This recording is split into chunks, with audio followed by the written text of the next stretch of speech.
होता है तुम्हारा 2D में, है ना, और कुछ होता है 3D में फिगर।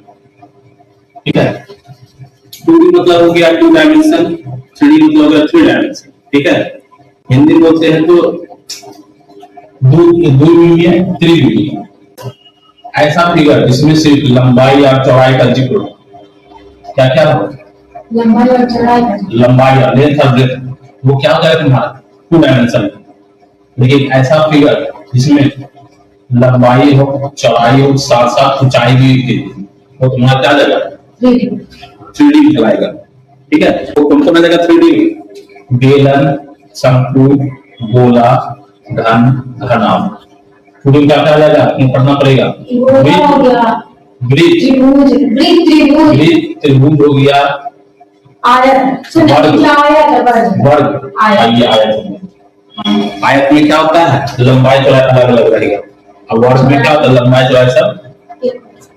इसमें जैसे कि तुम्हारा है वर्ग, ठीक है, वर्ग, ठीक है, ठीक है।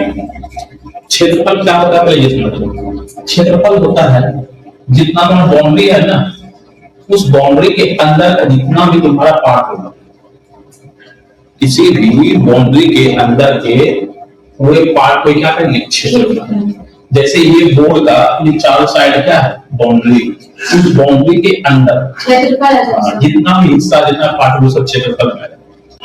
अब जब भी किसी का क्षेत्रफल निकालना होगा तो उसकी लंबाई चौड़ाई को गुना कर देंगे आपस में। क्या कर देंगे, लंबाई चौड़ाई गुना करने से क्या निकल जाता है, क्षेत्रफल। अब एक चीज देखो, तो ये है वर्ग। अब वर्ग में तुरंत बताएं क्या इसका लंबाई और चौड़ाई सेम होता है? तो मान लो लंबाई ए तो चौड़ाई भी ए, लंबाई है तो चौड़ाई भी एल। ठीक है, जो मान, तो ऐसे ही क्या भुजा होता है। ठीक है, तो अगर वर्ग का क्षेत्रफल पूछ ले, क्या पूछ ले, वर्ग का क्षेत्रफल, तो तुरंत बताया लंबाई चौड़ाई गुना कर दो, इसका लंबाई क्या है ए, चौड़ाई भी क्या है ए, क्या अंतर हो जाएगा ए स्क्वायर। सिंपल, क्या बोलेंगे, भुजा का स्क्वायर। अब देखो, ये वर्ग का एक छोर से दूसरे छोर तक का ये जो डिस्टेंस है, इसको कहते हैं क्या, विकर्ण। अब विकर्ण कैसे निकलेगा, तो वर्ग का विकर्ण, वर्ग का विकर्ण।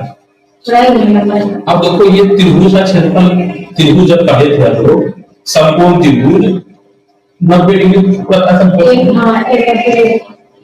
तो वर्ग में भी साथ हर गुजर होता है 90 डिग्री। तो ये देखो भुजा ये भुजा ए होगा, तो ये लंब, इसको आधार मान लो, ये कर्ण इसके लिए हो जाएगा। अब कर्ण का फॉर्मूला क्या होता है थे कि दोनों साइड का स्क्वायर करके जोड़ दो। तो एक साइड है ए, उसका स्क्वायर, दूसरा साइड बी है ए, उसका स्क्वायर। हां, ए स्क्वायर हो क्या, 2a स्क्वायर। अब देखो अंडर रूट करेंगे तो स्क्वायर ऑफ चीज बाहर आता है, और जो पेयर नहीं है बाहर, क्या बोलेंगे, √2 into √2। तो वर्ग का विकर्ण जब पूछेगा सिंपल, तो हम लोग क्या कहेंगे, √2 into क्या। अगर पूछेगा किसी का भी परिमाण, वर्ग का परिमाण, सब परिमाण, अगर पूछेगा वर्ग का परिमाण, क्या पूछेगा, वर्ग का परिमाण। अगर जब भी पूछे वर्ग का परिमाप, किसी का भी परिमाप पूछेगा, मतलब पूछना चाह रहा है जो भी फिगर है उसके चारों साइड का, चारों तरफ साइड का टोटल कितना डिस्टेंस है, उसका डिस्टेंस कितना है। तो यहाँ ए है, यहाँ देखो, यहाँ से ये बाउंड्री ए है, ये बाउंड्री भी ए है, ये बाउंड्री भी ए है, ये बाउंड्री भी ए है, सारा बाउंड्री ए है, सबको जोड़ो कितना आ जाएगा, मतलब 4 into भुजा, 4 गुना भुजा। तो वर्ग का परिमाप क्या हो गया, 4 into भुजा। किसी का परिमाप पूछेंगे क्या करेंगे, चारों साइड को जोड़ देंगे, वो क्या निकल जाएगा, परिमाप। विकर्ण त्रिभुज के क्षेत्रफल से निकल जाएगा, विकर्ण मतलब कर्व निकालने, क्षेत्रफल लंबाई चौड़ाई गुणा कर देंगे। समझ आ गया, तो इसको शॉर्ट लिख लेते हैं, वर्ग का क्षेत्रफल भुजा स्क्वायर, वर्ग का विकर्ण √2 into भुजा, वर्ग का परिमाप 4 into भुजा।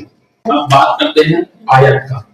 वर्ग हो गया, आयत में क्या होगा, लंबाई चौड़ाई अलग अलग होगी, ठीक है। एक तुरंत बताएं, क्षेत्रफल अगर निकालना हो, लंबाई में चौड़ाई, आयत का क्षेत्रफल तो L into D, जब ये है लंबाई चौड़ाई को आपस में गुणा करते हैं, यहाँ अलग अलग है तो लंबाई गुणे चौड़ाई हो जाएगी। समझ आ गया? हाँ। लंबाई गुना चौड़ाई क्या हो जाएगा, आयत का क्षेत्रफल। क्षेत्रफल। बात करते हैं विकर्ण। अगर आयत का विकर्ण पूछे तो ये भी देखो 90 डिग्री बना है, त्रिभुज, ये क्या हो जाएगा, कर्ण, तो क्या होगा, दोनों का स्क्वायर का प्लस बी स्क्वायर, बोले क्या, रूट अंडर लंबाई का स्क्वायर प्लस चौड़ाई का स्क्वायर, ठीक है, लंबाई का स्क्वायर प्लस चौड़ाई का स्क्वायर, है ना। अगर पूछे क्या परिमाप, आयत का परिमाप पूछ लेगा तो देखो ये है लंबाई, 3 से सामने वाला ये होगा लंबाई, ये है चौड़ाई, 3 ये चौड़ाई, तो देखो 2 बार लंबाई आए और 2 बार चौड़ाई आए, इसको आपस में जोड़ देंगे, दोनों कॉमन 2 है तो क्या है 2 into L plus B, 2 में लंबाई प्लस चौड़ाई क्या हो जाएगा, आयत का परिमाप। तो आयत का क्षेत्रफल का निकला लंबाई में चौड़ाई, आयत का विकर्ण का निकला रूट अंडर लंबाई का स्क्वायर प्लस चौड़ाई का स्क्वायर, परिमाप का निकला 2 into लंबाई प्लस चौड़ाई। अब देखो वृत्त में कुछ पॉइंट याद रखना है, क्या चीज कि वृत्त जो होता है ना, वृत्त के बीचों बीच उसको कहते हैं क्या, केंद्र। वृत्त के बीचों बीच तो क्या कहेंगे, केंद्र कहेंगे। ये तो हो गया क्या, केंद्र, केंद्र, ठीक है, इंग्लिश बोलेंगे सेंटर। ये जो होता है ना वृत्त के चारों साइड, इसको बोलेंगे क्या, परिधि, परिधि, समझ गया। तो परिधि या केंद्र को दिक्कत नहीं, अगर केंद्र से कोई लाइन ड्रॉ करे हम परिधि तक, कहां तक, परिधि तक, केंद्र से परिधि तक का जो दूरी होगा वो कहलाएगा क्या, त्रिज्या, क्या कहलाएगा, त्रिज्या। कहां से कहां तक का दूरी, केंद्र से परिधि तक। देखिए यदि हम परिधि से केंद्र से होते हुए फिर परिधि तक चल जाए, क्या नहीं, यहाँ वहां से नहीं, यहाँ वहां से अलग मानेगा, क्या चीज, परिधि से केंद्र से होते हुए परिधि तक का जो दूरी होगा इसे क्या कहेंगे, इसे कहते हैं व्यास, इसे क्या कहेंगे, इतना बात ध्यान रखना है। क्या क्या, केंद्र, त्रिज्या, परिधि और व्यास। अगर गौर किया जाए तो यहां से यहां तक दूरी देखो, त्रिज्या, त्रिज्या कितने, इस 9 हाथ से, ये देखो केंद्र से परिधि तक का दूरी, ये भी क्या है, त्रिज्या ही है। तो बोल सकते हैं कि 2 त्रिज्या बराबर होता है 1 व्यास का, यहां तक कोई दिक्कत। अब आते हैं क्या, क्षेत्रफल। तो अगर वृत्त का क्षेत्रफल पूछेगा तो बोलेंगे पाई आर स्क्वायर, वृत्त का क्षेत्रफल क्या बोलेंगे, पाई आर स्क्वायर। पाई का जो वैल्यू होता है वो होता है 22/7 या फिर 3.14, तो मतलब में क्या बोलेंगे 3.1, ठीक है। क्षेत्रफल आ गया, वृत्त का क्षेत्रफल। अगर पूछेगा देखो परिमाप क्या होता है, इधर लंबाई चौड़ाई रहेगा, लेकिन सर्कुलर चीज में क्या होता है, उसको परिधि बोलते हैं, टोटल जो डिस्टेंस है चारों तरफ तब क्या होता है, परिधि। तो अगर पूछेगा वृत्त की परिधि क्या होगा, वृत्त की परिधि, तो कंडीशन में बोलना होगा 2 पाई, 2 पाई, समझ आया। जहां पर r है त्रिज्या, अब पाई का मान होता है ये, पाई का मान 22/7, 22/7 या 3.1। अब इसमें सवाल पूछेगा कि घन का आयतन, इस क्या चीज, घन का आयतन क्या होता है। जैसे समझो तुम कोई गिलास उठाए, ठीक है, गिलास में पानी भर दी, तो पानी कहां तक भराए उसमें, जहां तक गिलास का हाइट हो, जहां तक गिलास की ऊंचाई होगा, तो जितना पानी भरा वही उसका आयतन है, जहां तक पानी भरा वही उसका क्या हो गया। मान लो कोई बैलून ली, उसमें हवा भरी, हवा भरते भरते टाइम ऐसा आया कुछ ज्यादा नहीं फूटेगा, कट जाएगा, तो जितना हवा से भरा वो उसका क्या हो गया, ठीक है। जैसे इसमें पानी को डाल दिए तो पहले कहाँ भरा है, ये जो नीचे कैसा शेप बन रहा है, इसके तल में बर्फी है, अरे बर्फी वर्ग बन रहा है, वर्ग, तो पहले ये वर्ग को भर देगा, पूरी तरह यहाँ भर देगा, फिर क्या होगा, इसका जहां तक हाइट है ना वहां तक उठेगा, उठते उठते टाइम लगा कि हाइट पर पूरा भर जाएगा, अब इसके बाद डालेंगे तो नीचे गिरना स्टार्ट हो जाएगा। तो जहां तक ये भर जाएगा यही सबका कहलाएगा आयतन। समझ गया? आयतन, आयतन के लिए क्या करते हैं, लंबाई चौड़ाई के साथ साथ ऊंचाई को भी विभाग कर देंगे। ठीक है, पहले देखो नीचे का क्षेत्रफल निकाल लेंगे, यहाँ का क्षेत्रफल, तो यहाँ का क्षेत्रफल क्या होगा, देखो ये तो ए है, ये भी ए, इसका ऊंचाई भी ए, सारा चीज ए। ठीक है, सब बराबर होता है आपस में, घन का लंबाई चौड़ाई सब क्या बराबर होता है। तो इसका पहले घन का क्या करेंगे, जो सतह है नीचे वाला पहले वो बनाएगा ना, उसका पहले एरिया निकालेंगे, तो क्या होगा, भुजा पड़ता है। अब कहां तक बढ़ाएगा, उसका हाइट, हाइट में कितना, एक ही, इसलिए इसका आयतन क्या हो जाएगा, भुजा क्यू, एक क्यू या भुजा क्यू। समझ गया? तो घन का आयतन क्या हो जाएगा, भुजा क्यू। देखो बेलन क्या होगा, तो बेलन जो रहेगा उसके टॉप और उसका जो बॉटम हो, ठीक है, दोनों का सर्कल, इसको ऐसे हम लोग देख रहे हैं, अगर इसको हम पलटा देंगे ना तो ये ऐसे रहेगा, आप उसके पीछे वाला हिस्सा ऐसे रहेगा, और ये चारों तरफ से ये मिला हुआ आपको, ये क्या होगा, बेलन। ये क्या होगा, बेलन। तो बेलन का टॉप और जो बॉटम होगा वो क्या होगा, वृत्त। क्या होगा, वृत्त रहेगा। ठीक है, ध्यान रखना। अब देखो ये वृत्त है तो बीचों बीच इसका एक केंद्र होगा, और केंद्र से ये इसका परिधि तक का दूरी त्रिज्या होगा, और ये यहाँ भी वृत्त है तो ये इसका केंद्र होगा, ये इसका त्रिज्या होगा, और ये जो दूरी होगा ना, ये केंद्र से केंद्र तक का दूरी, हाँ, यही उसका हाइट हो जाएगा, ऊंचाई। देखो पहले इसमें हम पानी डालें तो पहले कहाँ जाएगा, इसके क्षेत्रफल पर फैलेगा, तो सतह पर फैलेगा, और कहाँ से जाएगा, जहां पे इसका ऊंचाई है, यही सतह हाइट होगा। समझ गया? तो इसमें बेलन का आयतन अगर पूछता है, ये तो बेलन, तो बेलन का आयतन यदि पूछ ले तो पहले क्या करेंगे, सतह का क्षेत्रफल निकालेंगे, क्योंकि फैलेगा यहीं पर, जहां पर क्षेत्रफल होगा। क्षेत्रफल कैसे होता है, चारों तरफ के साइड के अंदर का सतह जगह, तो इसका क्षेत्रफल कितना बताया, तो वृत्त का क्षेत्रफल क्या लिखा है, देखो वृत्त का जो लंबाई में चौड़ाई है, तब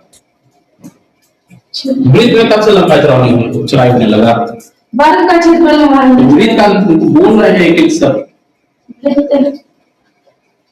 तुम गोल से कहीं दिख रहा है, इतना मनबुद्धि काहे हो रही है, जब गोल होगा तो वृत्त का क्षेत्रफल क्या होगा, क्षेत्रफल पाई आर स्क्वायर, यहाँ देखो लिख दिए, तो वृत्त का क्षेत्रफल क्या होगा, पाई स्क्वायर, कहां तक जाएगा, जहां तक इसका ऊंचाई होगा, तो गुना कर देंगे h, तो वृत्त का बेलन का आयतन क्या होगा, पाई आर स्क्वायर h, x का मतलब h मतलब ऊंचाई, हाइट, तो वृत्त का आयतन क्या होगा, पाई आर स्क्वायर h। समझ आया? अगर बोलेगा बेलन का पृष्ठीय क्षेत्रफल, पृष्ठीय क्षेत्रफल मतलब उसका जो ये होगा चारों साइड, है ना। तो पृष्ठीय क्षेत्रफल जब बोलेगा तो क्या करेंगे, पहले देखो अगर हमको मतलब समझो कि इसको पेंट करना है, तो पेंट हम कैसे करेंगे, ऐसे ब्रश लेंगे, इसे चारों तरफ रख देंगे, अब ऐसे करते करते कहां तक जहां तक इसका ऊंचाई है, तो पहले रख इसे चारों साइड, और चारों साइड निकालने का फॉर्मूला क्या था, 2 पाई, और कहां तक लगेंगे, जहां तक इसका ऊंचाई हो, तो बेलन का पृष्ठीय क्षेत्रफल क्या है,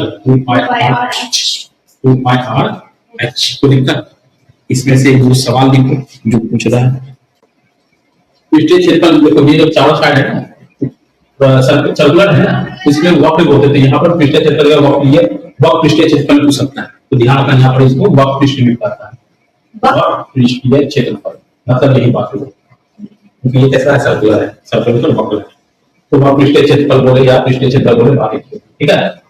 तो दिक्कत अगर यहाँ बोले एक और चीज कि बेलन का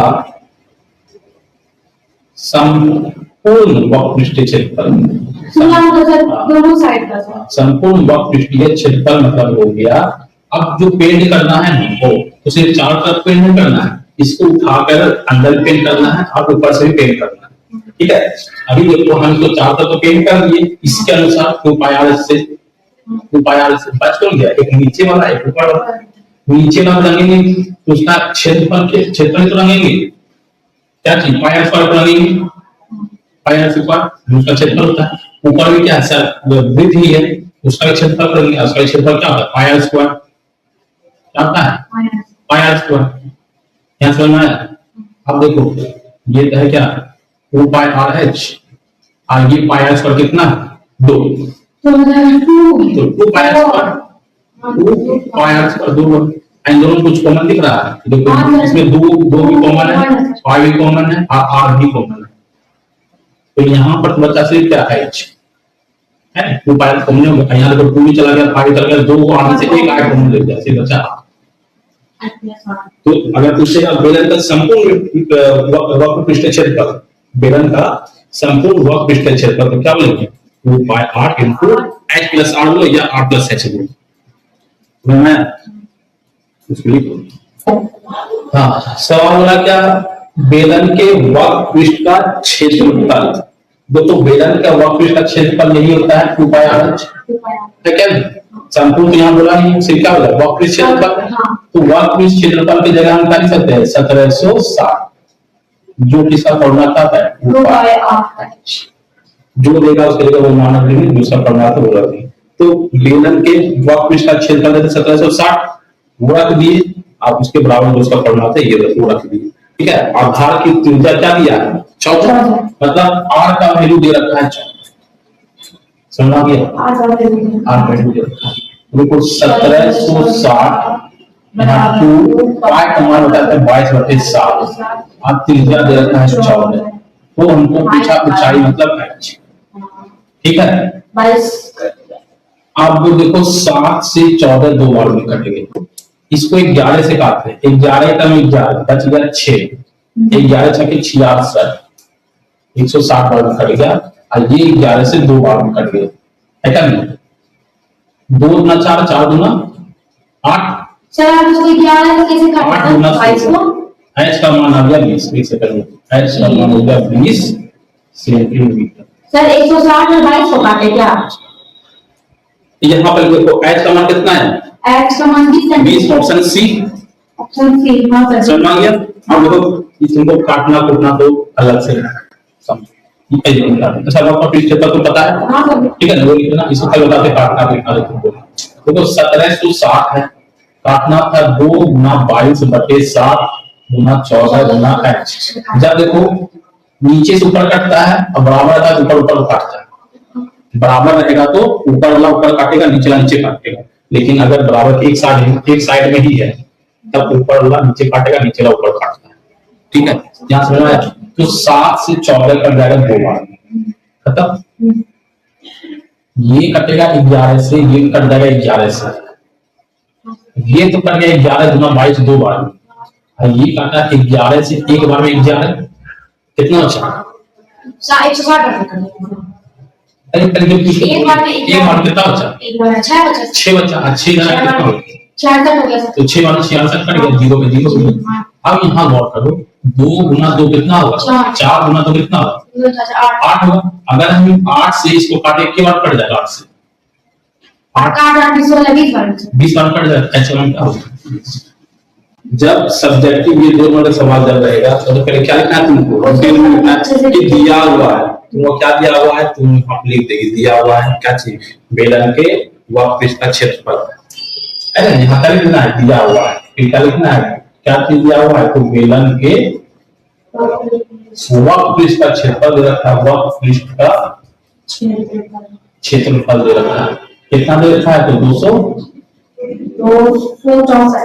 264 मीटर स्क्वायर ये रखा है क्या नहीं। और फिर दिया है क्या, तो बेलन का आयतन, बेलन का आयतन ये रखा है 396 मीटर क्यूब दे रखा है क्या नहीं।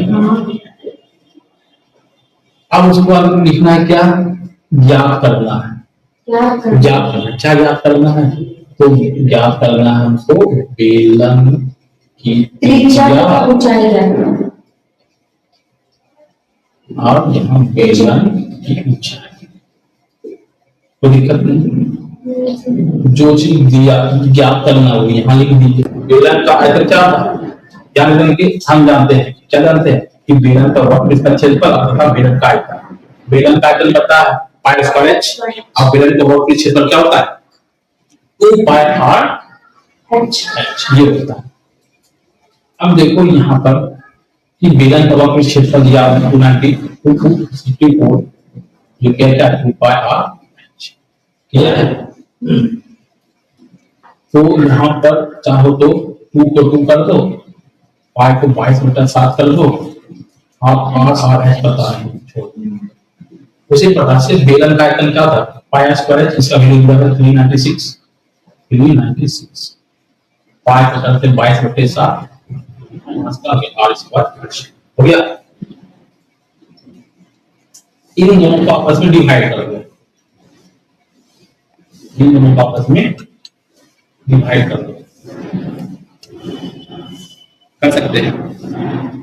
जैसे ही डिवाइड करेंगे तो इससे होगा ये कि देखो ये 22/7 से 22/7 कैंसिल, एच से H cancel, R square 2 R था तो आर देखो 2 आर है यहाँ आर इंटू आर का था ना, आर का मतलब आर इंटू आर, एक आर से एक आर भी कैंसिल, एक आर देखो ध्यान समझ ये कैंसिल हो गया है, एच कैंसिल हो गया है, एक 2 आर से एक आर भी कैंसिल हो गया, मतलब सिर्फ एक आर, ठीक है। एक आर बच गया जो पहले साफ साफ लिख दो 264/296, ये बराबर है आर 2 आयाम की वजह से आर, ठीक है। तो दिक्कत नहीं अब तो कुछ लगता है तो काट देते हैं, यहाँ पर कुछ कटेगा, ये दोनों को किससे कटता है 3 से 11 से कटेगा, हाँ 11 दोनों कट जाएगा, देखो 11 दूना 22 कितना बच गया 4 11 चलो 11 दिया 33 कितना होता है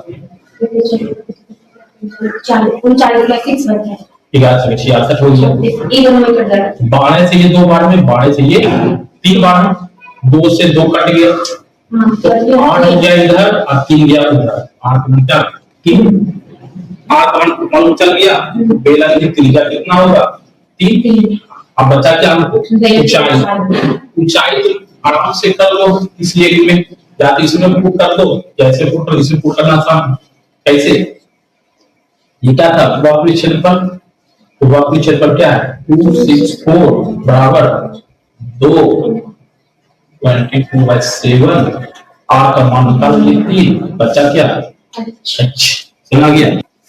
हाँ तो देखो यहाँ पर जब हाइट दिया त्रिज्या निकल रहा है ना तो कोई दिक्कत नहीं, वक्र क्षेत्रफल या आयतन दोनों में से किसी एक मान पुट कर दो, तो हम वक्र क्षेत्रफल देखेंगे क्या चीज 264 2 का 2 पाई का पाई, आर की जगह आर का वैल्यू 3 रख दिए, एच का निकालना हो जाएगा क्या ना ऊंचाई।